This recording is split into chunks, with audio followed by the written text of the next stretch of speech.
Clara Vance, a woman whose professional life was built on the unassailable certainty of numbers, found her first impossible variable at precisely 1:17 a.m. They had arrived at Bramwell House, a meticulously preserved, high-end Victorian immersive experience hours ago. The room, billed as the master's winter study, was imposing. A vast four-poster bed draped in suffocating velvet.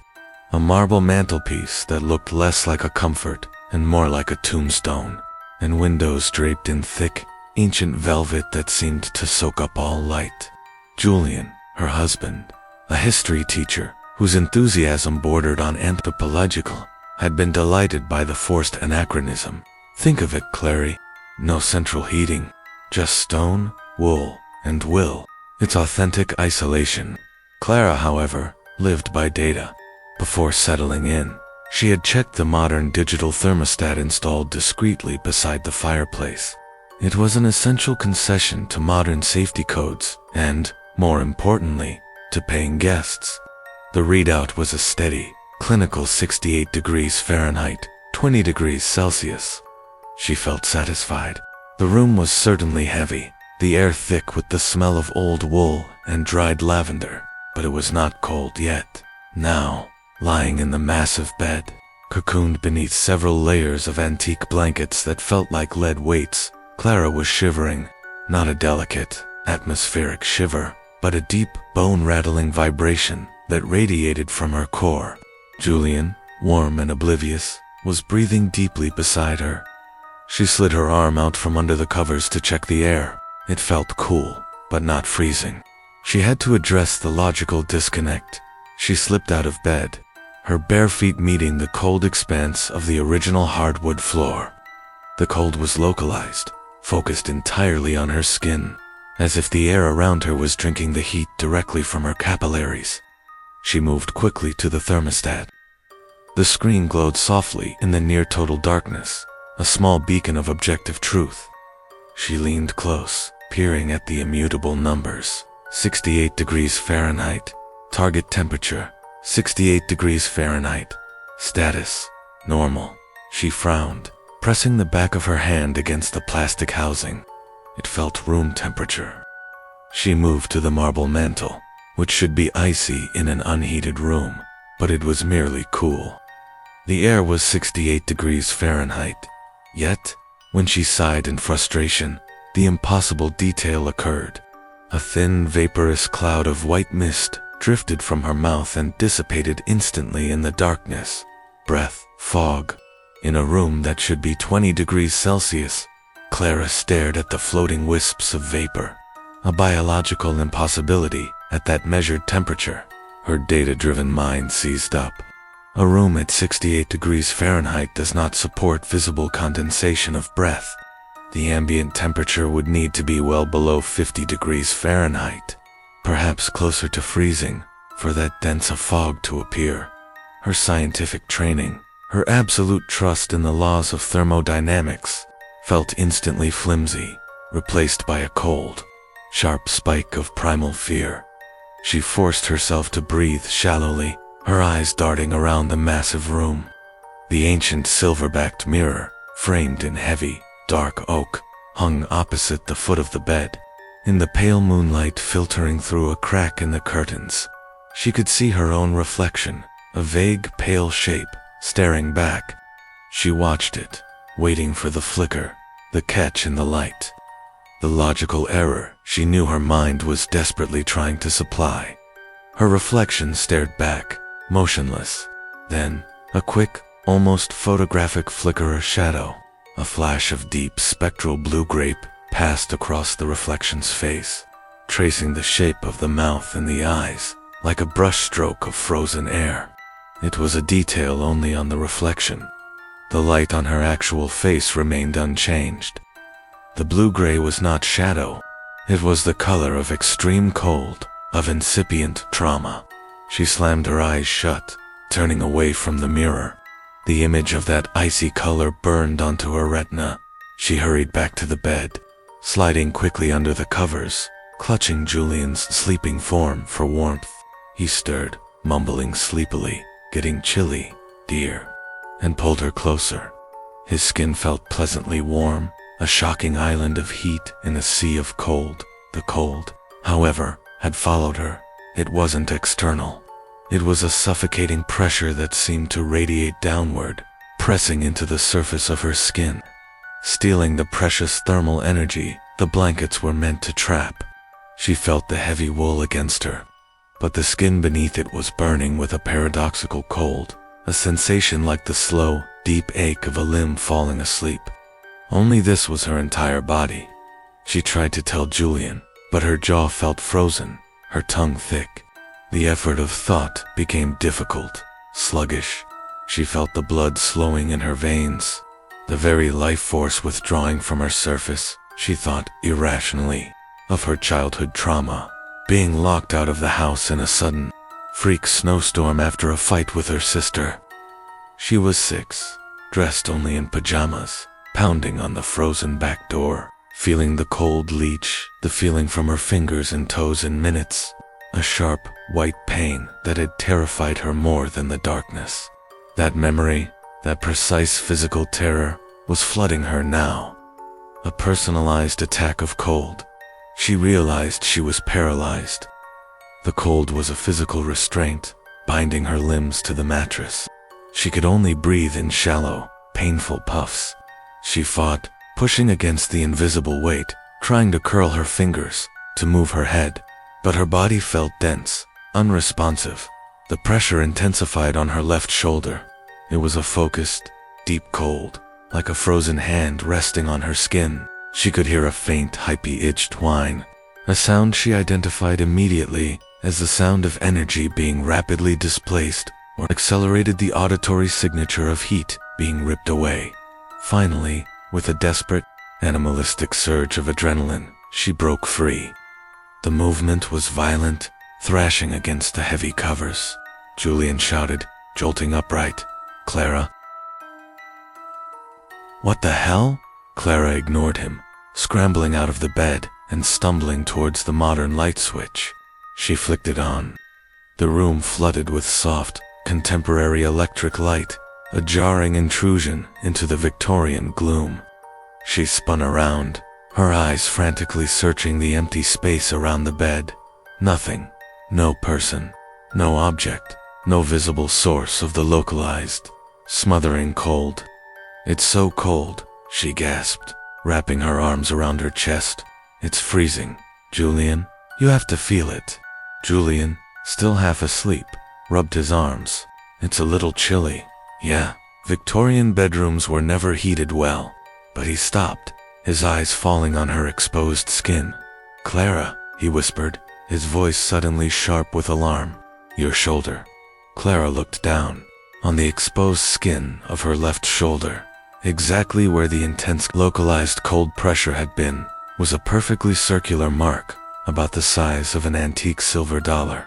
It was waxen white, unnaturally smooth, and slightly recessed, surrounded by a faint, purplish ring.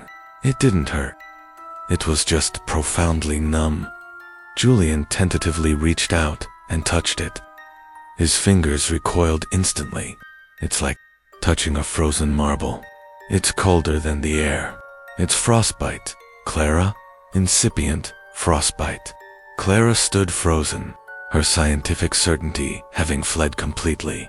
Frostbite, a cold-induced tissue injury that should be impossible in a room, registering a verifiable 68 degrees Fahrenheit. She stumbled back to the thermostat, needing the data to lie to her one more time. She pressed the display button. The screen flashed brightly, 68 degrees Fahrenheit. She pressed it again, and this time, the reading flickered momentarily, not to a lower temperature, but to a single, impossible word, before snapping back to the correct reading. The word was not a temperature reading, but a data error. A word that should not be in the thermostat's vocabulary: "drained." The word was gone in a fraction of a second, replaced by the comforting, clinical number. But Clara had seen it. The air was 68 degrees Fahrenheit. The thermostat knew the external condition, but something had been taken from the space, leaving behind physical trauma. The cold hadn't dropped. The heat had been stolen, and the theft was targeted. leaving a perfect circle of white, lifeless skin as the final, terrifying receipt. She looked back at Julian, her data analyst composure shattered. The question she had to answer now, a desperate, life-or-death pursuit. If the air was fine, what, exactly, was the thief using to warm itself? She knew, with a fatal certainty, that they would not be leaving Bramwell House until she answered that question. The cold had not merely touched her, it had marked her, claimed her as the subject of its next, inevitable experiment. The memory of the freezing door handle on her childhood home returned. But this time, the cold was inside, and the only one knocking was her own terror. She ran her finger over the waxen white circle. It felt like nothing, which was the most terrifying sensation of all. The silence of the manor seemed to press in on them, heavier and colder than the thick drapes. She felt a profound intellectual obligation to witness the next step of the pattern, even if it cost her every degree of body heat she possessed. She had to know what data point drained represented. Julian was already calling the front desk, his voice a low, frantic drone. Clara didn't hear the words. She heard only the empty, mocking silence of the thermostat's fan, clicking uselessly into the night air. The air was 68 degrees Fahrenheit. The floor was ice, and the truth, she suspected, was far colder than any temperature on Earth. The second night was not an act of bravery, but an act of pathological compulsion. Clara had spent the day arguing with the detached, skeptical owner of Bramwell House, documenting the incipient frostbite mark, and reviewing every historical record available on the room. The owner blamed old, drafty window seals. The Dr. Julian insisted on calling mentioned severe Raynaud's phenomenon complicated by sleep, but the frostbite was a perfect, geometric circle, defying biological or environmental explanation. Clara had installed a network of sensors, thermal cameras, barometers, and even highly sensitive microphones, all transmitting data to her laptop, which she set up outside the cursed room. She and Julian returned to the bed at 1 a.m., but this time, they were prepared, or so they thought. They were wearing multiple layers of modern, synthetic thermal gear, wrapped in heavy fleece. Julian wanted to leave, but Clara's need for verification was absolute. If it's going to happen, Julian, she whispered, her voice tight, I need to know what it is, and how it's moving the heat without moving the air. The pattern of horror began precisely at 1:17 a.m. again, confirming the entity's adherence to a schedule based not on time, but on the victim's physiological and psychological state. The cold didn't start on her shoulder this time. It was a sudden, violent assault on her hands and feet.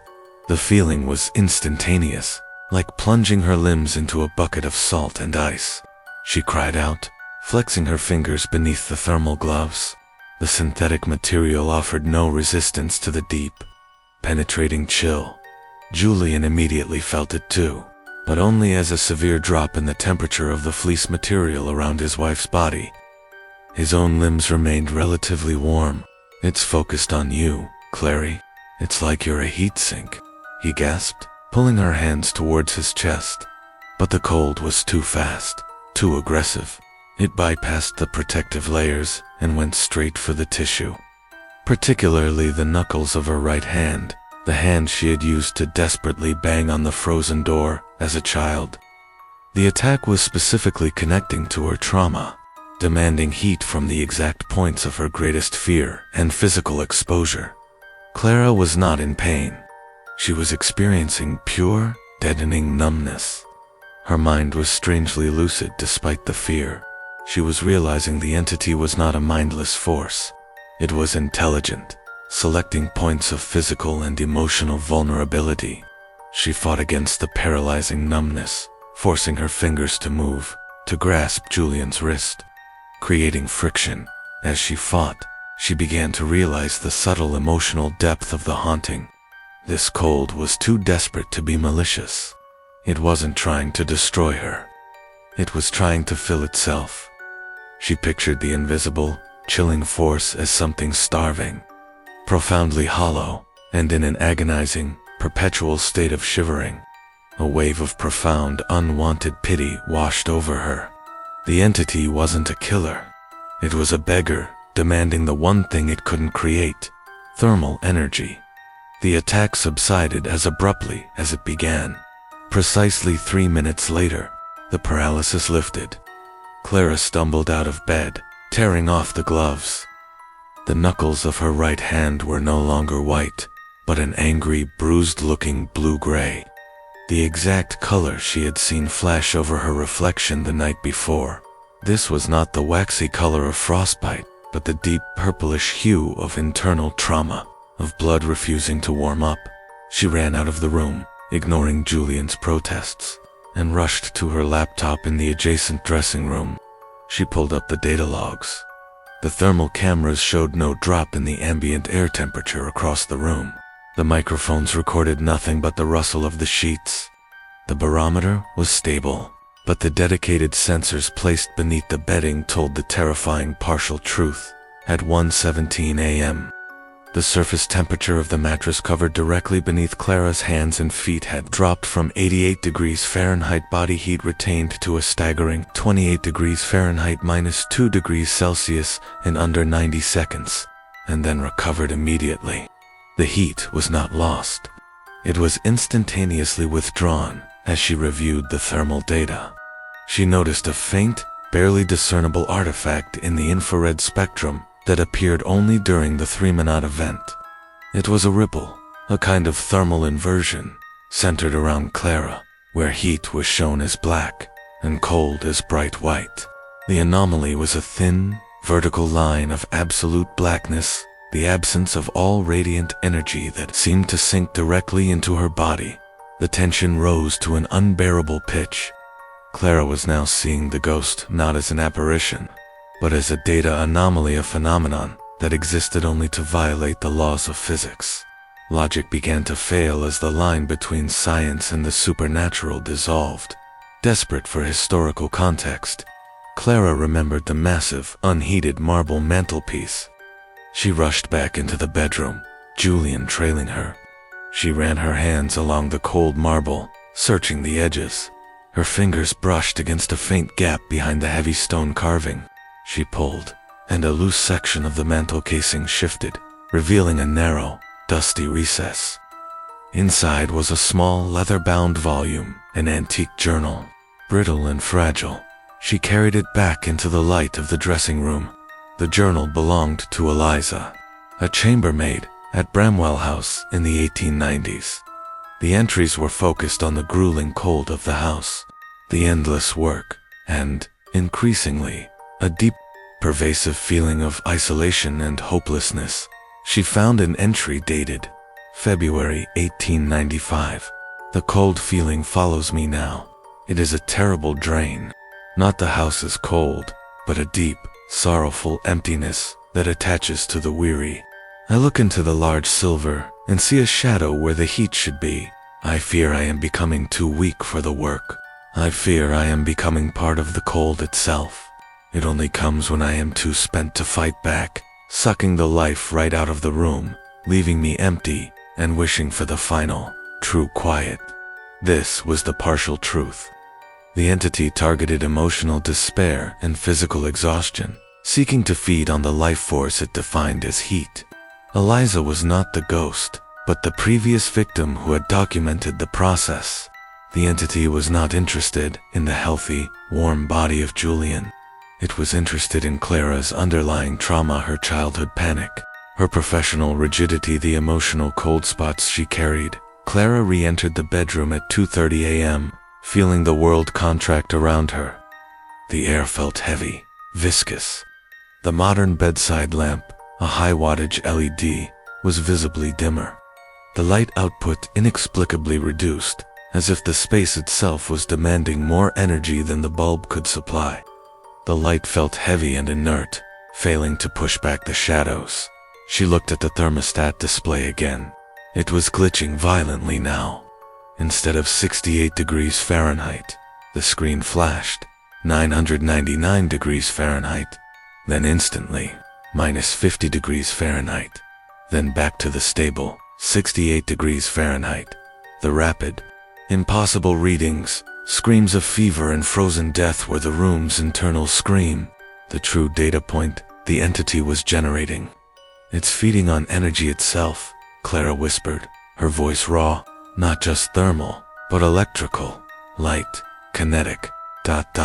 It's trying to equalize with the life force. Julian, terrified, grabbed his phone to call the emergency line again. The phone was cold to the touch, and the screen flashed the low battery warning. Though it had been fully charged 2 hours ago, the entity was getting smarter, broadening its scope, making the world smaller and cutting off all logical means of escape or communication. Tonight, the whispers of the room were not calling her name. They were using the desperate, choked voice of Eliza to fight back. Clara knew the confrontation was imminent, and the entity would not be satisfied until it had found the largest source of heat and despair in the room, her own core. The cold had escalated from a mark on her skin to a drain on her very perception of reality. She had to understand its origins, or she would become the next entry in the house's desperate, shivering history. She looked at the sealed fireplace, its dark stone promising only silence, and knew the truth lay hidden within the architecture itself. The final night, the confrontation was unavoidable. It began not with a chill, but with the utter absence of sound. It was 3:10 a.m., every ambient noise, the forced air unit clicking pointlessly, the distant traffic drone, even the sound of Julian's frantic breathing was muffled, absorbed, as if the air itself had turned into a sound-dampening solid. The room became an acoustic vacuum, oppressive and disorienting. Julian, his face pale and etched with sleepless terror, grabbed the door handle, ready to flee and suffer the pain of the cold doorknob. But as his fingers brushed the brass, the temperature drop was instantaneous and agonizing. He pulled back his hand with a cry of pain.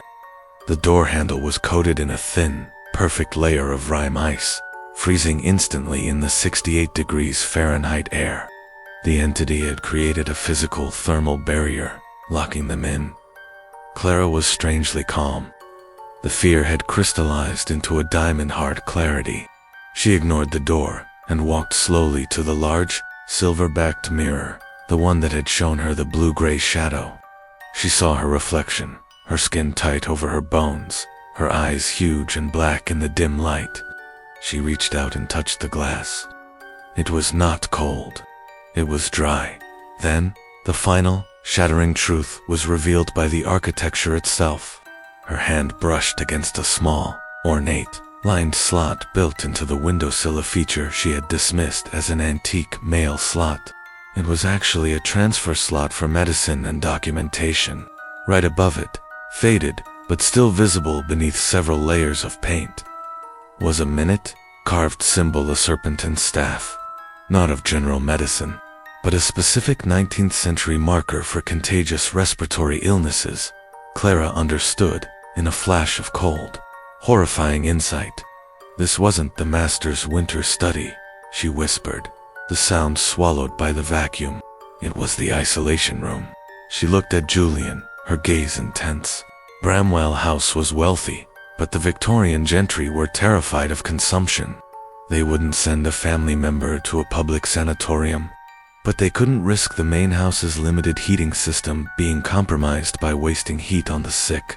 This room was designed to be kept at a steady, manageable, but critically unheated temperature. The cold wasn't a defect, it was a feature. The true horror became clear. The entity wasn't the ghost of Eliza, the servant, who only suffered from exhaustion. The entity was the ghost of the Patienta, young man, perhaps, who died here, trapped in the room by his own family, slowly and intentionally deprived of the heat necessary to fight the illness.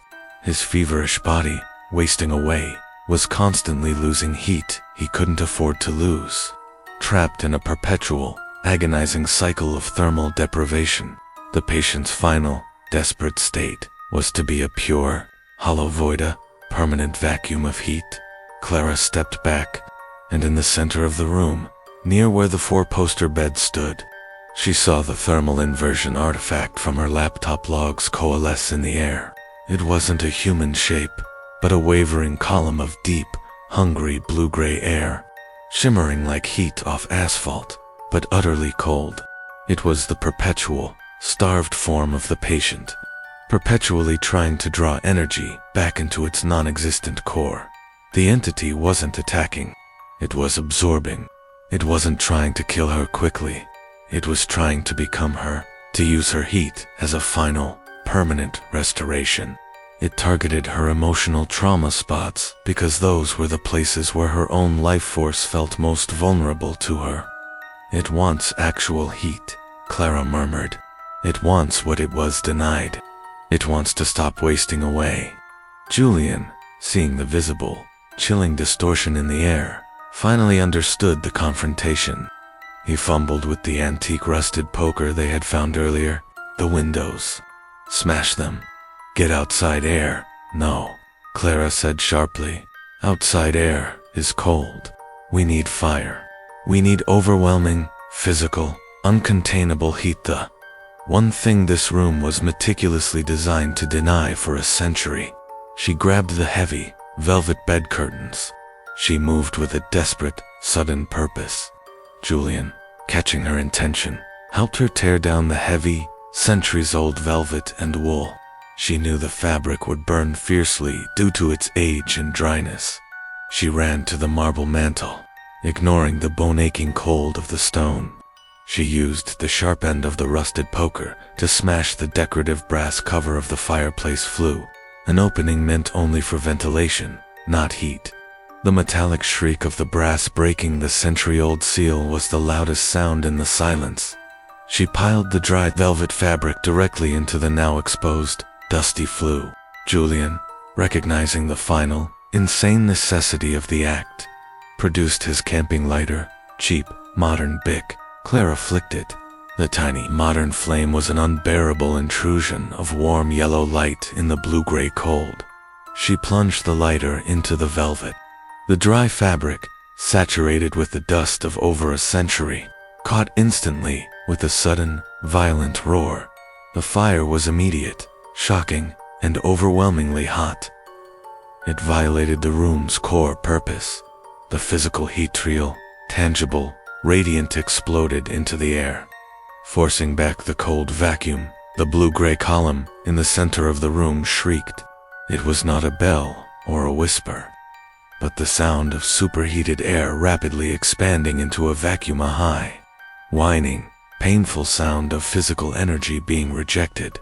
The column of cold dissolved instantly, not into smoke, but into a quick, sharp burst of dark, rising steam, a final, fading expulsion of the trapped spirit. The cold barrier at the door shattered. The rime ice instantly, sublimated. Julian threw his weight against the door. It burst open into the hallway, which was bright, warm, and utterly normal. They fled, stumbling out onto the wide, carpeted Victorian landing, not looking back. They ran down the main staircase, the clock on the landing a large grandfather clock chiming the hour with its rich, metallic certainty.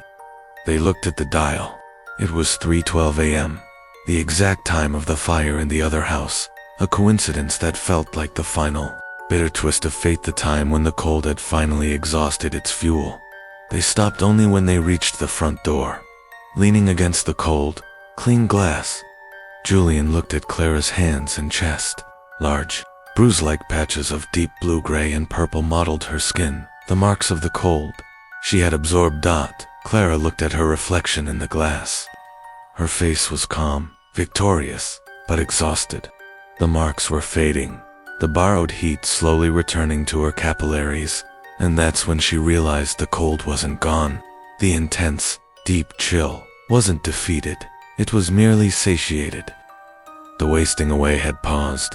She watched the color return to her skin, chasing away the blue-gray, and that's when she realized the cold didn't want to kill her. It wanted to keep her. It wanted to keep her.